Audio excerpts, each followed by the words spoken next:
साथियों, हमने चैप्टर 22 में आपसे मिथुन लग्न में सूर्य के प्रथम भाव से षष्ठ भाव तक के फलों की बातचीत की थी। अब आइए हम बाकी के बचे हुए मिथुन लग्न के सप्तम भाव से द्वादश भाव तक के फलों की बात करते हैं। हमेशा की तरह साइड में एक चार्ट लगा है, तो जो नए दर्शक हैं, ज्योतिष की शब्दावली से अनभिज्ञ हैं, वो इसमें अपना लग्न और सूर्य की उच्च राशि नीच राशि देख सकते हैं और वो स्वयं ही अपना और अपने परिवार के सदस्यों का सूर्य की दशा का फल जान सकते हैं।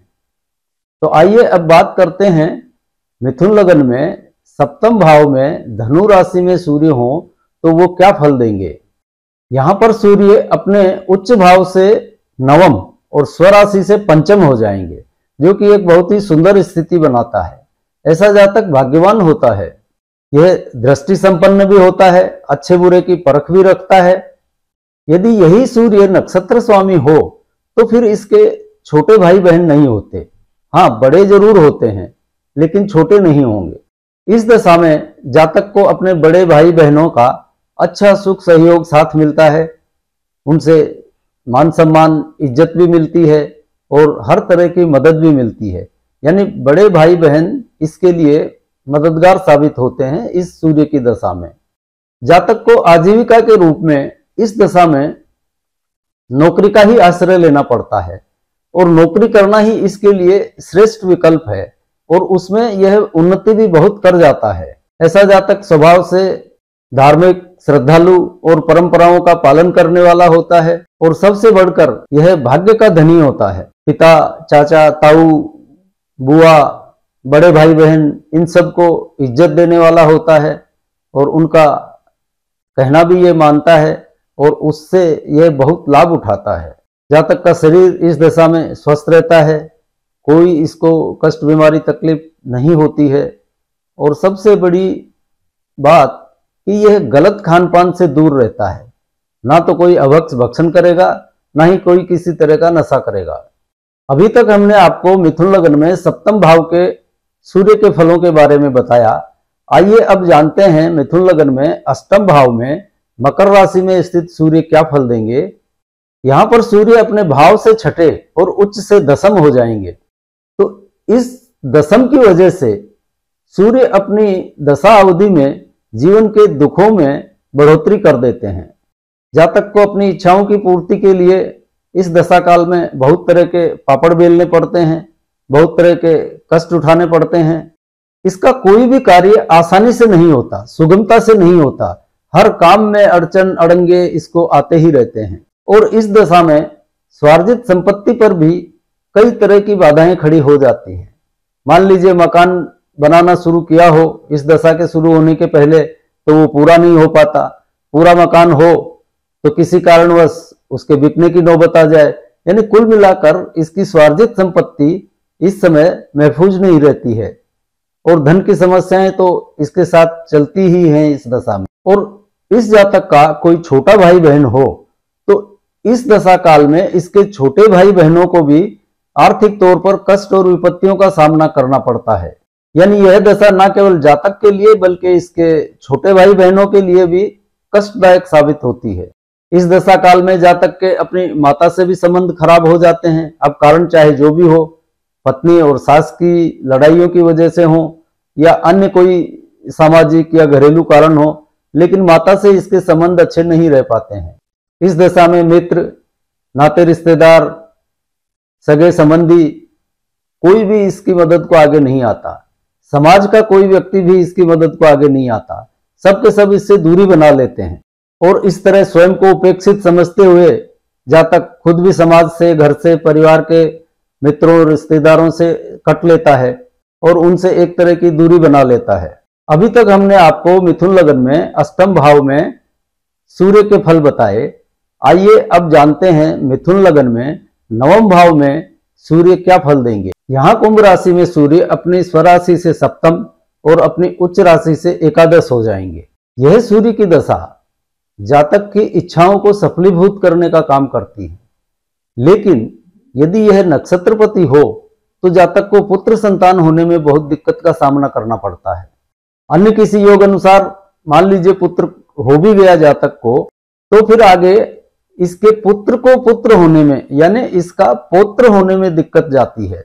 यानी यह सूर्य नक्षत्र स्वामी हो तो ये वंश वृद्धि को रोकने का काम करता है। यदि सिर्फ इस दशा का ही भोग काल हो और संतानोत्पत्ति का समय हो तो इस अवधि में जातक को कन्या का सुख प्राप्त हो जाता है। इस दशा काल में जातक को क्रोध हावी हो जाता है, जो इसके बातचीत बोलचाल व्यवहार में स्पष्ट दिखाई पड़ेगा। इस दशा काल में जातक में चालाकी, चतुराई, होशियारी और इसकी इच्छाएं बहुत बढ़ी हुई रहती हैं। पर सुकून की बात यह है कि इसकी इच्छाएं यह सूर्य पूर्ण कर देता है। इस दशा काल में जातक यदि नौकरी करता हो या किसी के अधीनस्थ होकर काम करता हो तो बहुत अच्छा समय निकल जाता है। यदि यह स्वयं का व्यापार करता हो स्वतंत्र रूप से तो फिर इसको बहुत ही तकलीफ और कष्ट का सामना करना पड़ता है। व्यापार करता हो तो इसको अपमानजनक स्थितियों का सामना करना पड़ेगा और कर्ज के बोझ से दब जाएगा, क्योंकि यह सूर्य यहाँ पर पंचम भाव को समाप्त करके छठे भाव को जागृत कर देता है। इस वजह से छठे जन्य दुख इसको भोगने ही पड़ते हैं। अभी तक हमने आपको मिथुन लग्न में नवम भाव के फल बताए। आइए अब मिथुन लग्न में दसम भाव के फल जानते हैं। यहाँ पर मीन राशि के सूर्य अपनी स्वराशि से अष्टम और अपनी उच्च राशि से द्वादश हो जाएंगे। इस दशा में जातक खूब खर्चीला, जमकर खर्च करने वाला, त्वरित काम करने वाला और जीवन का आनंद लेने वाला होता है। यहाँ पर जातक का विदेश जाने का योग पक्का बन जाता है और जातक विदेश अवश्य जाता है। जातक अपनी इच्छाओं की पूर्ति में लगा रहता है। अपनी इच्छाओं की पूर्ति के लिए वो पैसे की परवाह नहीं करता है। पैसा चाहे जितना भी खर्च हो पर अपनी इच्छाएं जरूरी पूरी करेगा। यानी इच्छाओं की पूर्ति के लिए खर्च करने में वो आगा पीछा नहीं देखता है। इस दशा काल में जातक ना तो किसी की कोई परवाह पालता है और ना ही किसी प्रकार की कोई चिंता फिक्र पालता है, बल्कि आनंद से मस्ती में जीवन बिताता है। उसका मुख्य काम बस इच्छाओं की पूर्ति करना और वो यह सूर्य कर देता है। इस दशा में जातक कुत्ता पालने, मछली पालने जैसे शौक भी पाल लेता है। यात्रा भ्रमण इनका तो शौकीन हो ही जाता है। बड़ा मजा आता है उसे इन कामों में। आपने देखा होगा आजकल ट्रेवलॉग जो वीडियो बनाते हैं बाहर घूमते हुए, वो अक्सर इसी योग वाले पाए जाते हैं। बहुत सारे ऐसे यूट्यूब के वीडियो आपने देखे होंगे जिसमें लोग कहीं रशिया घूम रहे हैं, कहीं अमेरिका घूम रहे हैं, कहीं तंजानिया, अफ्रीका, और वहां की वो शूट कर करके वीडियो डालते हैं, इस देश से उस देश में, उस देश से इस देश में। बस कुछ इसी तरह का योग उन लोगों की कुंडली में होता है। ये जातक बिना कोई भविष्य की चिंता पाले वर्तमान के मजे लेते हैं।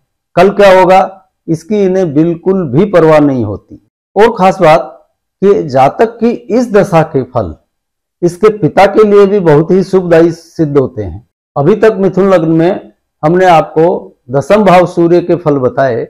अब आइए जानते हैं मिथुन लग्न में एकादश भाव में सूर्य क्या फल देंगे। यहाँ एकादश भाव में सूर्य अपनी स्वराशि से नवम और अपनी उच्च राशि में बैठे हैं। यहाँ पर जातक इस दशा काल में अपने पुरुषार्थ, अपनी मेहनत और अपने परिश्रम के दम पर जीवन में बहुत ही उन्नति कर लेता है।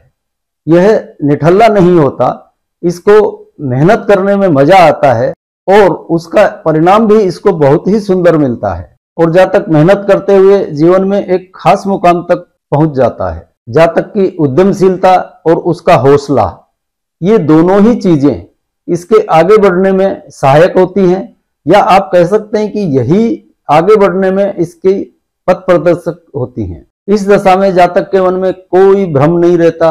वो अपनी उद्यमशीलता के बल पर ही चलता रहता है और अपनी मंजिल पा लेता है। कोई भ्रम, कोई दुविधा में नहीं रहता। यहाँ सूर्य के उच्च होने की वजह से जातक का लग्न भी एक्टिव हो जाता है।